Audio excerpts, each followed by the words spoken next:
ఉదయం మక్తల్ మున్సిపాలిటీలో జరిగినటువంటి సంఘటన పట్ల ఢిల్లీలో మా పార్టీ జాతీయ అధ్యక్షులు తీవ్రమైనటువంటి ఆవేదన వ్యక్తం చేయడం జరిగింది. వారు రాష్ట్ర అధ్యక్షుల వారికి ఫోన్ చేశారు. ఆ తర్వాత నాతో కూడా మాట్లాడారు. కాంగ్రెస్ పార్టీ వివరించినటువంటి తీరు,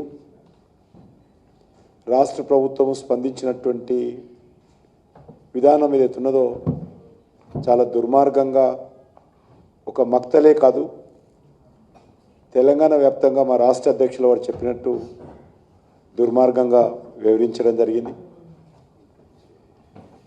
ఈరోజు మనం చూస్తూ ఉన్నాము, విచ్చలవిడిగా ఇంటింటికి ఇచ్చినటువంటి డబ్బు కాకుండా పోలింగ్ బూత్ల వారీగా ఓపెన్గా పోలీసుల ముందు, అధికారుల ముందు, పోలింగ్ బూత్ లోపల, పోలింగ్ బూత్ బయట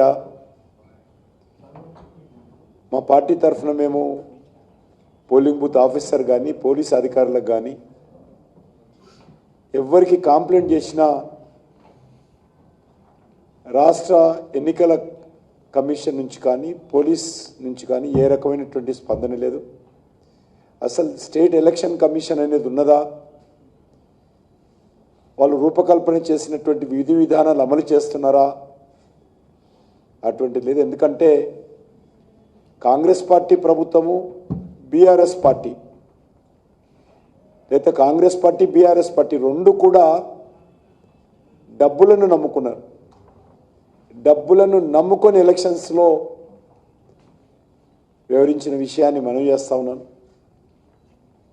వాళ్ళు ప్రజల్లో తిరిగిన తర్వాత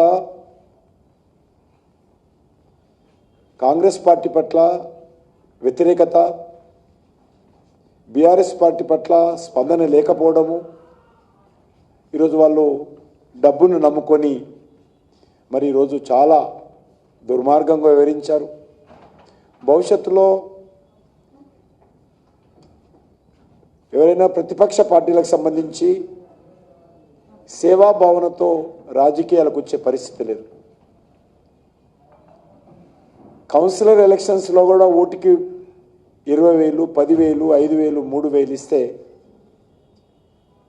ప్రజాస్వామ్య వ్యవస్థ ఏ రకంగా ఉంటుంది? ఏ రకంగా మనము మున్సిపాలిటీలో ఒక కౌన్సిలర్గా, కార్పొరేటర్గా ప్రజలకు సేవ చేయగలుగుతాము? చాలా దురదృష్టకరమైనటువంటి సంఘటన. ఈరోజు భారతీయ జనతా పార్టీకి సంబంధించి అనేక కంప్లైంట్లు చేసినప్పటికీ కూడా ఎక్కడ కూడా స్పందన లేదు. వివరాలు అనేకం ఉన్నాయి. అయినప్పటికీ కూడా ఇంత దౌర్జన్యము, అధికార దుర్వినియోగము, విచ్చలవిడిగా పంపిణీ చేసినప్పటికీ కూడా డబ్బులు భారతీయ జనతా పార్టీ మంచి ఫలితాలను ఈ ఎలక్షన్స్లో సాధిస్తాము. ఆ రకమైనటువంటి మా పార్టీ స్పందన బాగా లభించింది. చివరగా ఎలక్షన్ కోడ్ ఉంది. ఈరోజు బహుశా కౌంటింగు ఈవెన్ మున్సిపల్ చైర్మన్ అయ్యేంత వరకు కూడా ఎలక్షన్ కోడ్ ఉంటాయి. దాని రూల్స్ ఏందో ఇంకా తెలియదు నాకు పూర్తిగా. కానీ ఎలక్షన్ అవుతూ ఉంటే తెలంగాణ వ్యాప్తంగా ఉన్నటువంటి మున్సిపాలిటీస్, మున్సిపల్ కార్పొరేషన్ సంబంధించినటువంటి ఎలక్షన్ జరుగుతూ ఉంటే ఈరోజు అనేక మంది ఐఏఎస్ ఆఫీసర్ని ట్రాన్స్ఫర్ చేశారు. అసలు ఇక ఎలక్షన్ కమిషన్ ఎందుకు? దానికి విధి విధానాలు ఎందుకు? నామ్స్ ఎందుకో నాకైతే అర్థం కాలేదు. అనేకమైనటువంటి మున్సిపాలిటీస్కు, కొత్త మున్సిపాలిటీస్కు, మున్సిపల్ కార్పొరేషన్స్కి ఆఫీసర్స్ వేశారు. అనేకమైనటువంటి వివిధ మంత్రిత్వ శాఖలకు సంబంధించినటువంటి అధికారులను ఈరోజు ట్రాన్స్ఫర్ చేయడం, కొత్త వాళ్ళని వేశారు. రెండవది, 3 కార్పొరేషన్స్ కొత్తగా క్రియేట్ చేశారు. అంటే 1+2. ఇది కూడా ఎలక్షన్కి సంబంధించినటువంటి విధి విధానాలను వయలేట్ చేసినట్టే.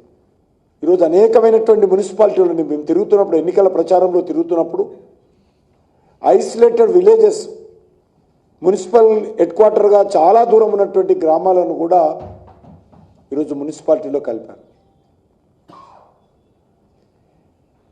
ఆ గ్రామాలలో ఉన్నటువంటి పేద ప్రజలకు అనేక రకాలుగా అన్యాయం చేస్తుంది ప్రభుత్వం. జీ రామ్జీ పథకం, ఉపాధి హామీ పథకం మున్సిపాలిటీలో కలవడం ద్వారా వాళ్ళు కోల్పోతారు. పట్టణ ప్రాంతాల్లో ఏ రకమైనటువంటి ఉపాధి అవకాశాలకు సంబంధించినటువంటి ప్రత్యేక పథకాలు లేవు. కేంద్ర ప్రభుత్వానికి సంబంధించి ఈరోజు చాలా పేదలకు ఉపయోగపడేటువంటి ఉపాధి హామీ పథకం గ్రామాల్లో ఇంప్లిమెంట్ అవుతోంది. వాటన్నిటిని తీసుకొచ్చి ఏ రకమైనటువంటి ప్లానింగ్ లేకుండా, ఆర్థిక వనరుల సమీకరణ లేకుండా, సమగ్రమైనటువంటి కార్యాచరణ ప్రణాళిక లేకుండా, అవసరం ఉందా లేదా చూడకుండా ఇష్టారాజ్యంగా గ్రామాలను కలిపారు. ఈరోజు మన కొత్తగా 2 కార్పొరేషన్స్, జిహెచ్ఎంసీతో పాటు మరో కొత్త 2 కార్పొరేషన్స్ హైదరాబాద్ చుట్టుపక్కల ఉన్నటువంటి ప్రాంతాలను కలిపి ఈరోజు 3 కార్పొరేషన్స్గా నోటిఫికేషన్ ఇచ్చారు మళ్ళీ. ఎందుకంటే జిహెచ్ఎంసీ నుంచి కొన్ని డివైడ్ చేసి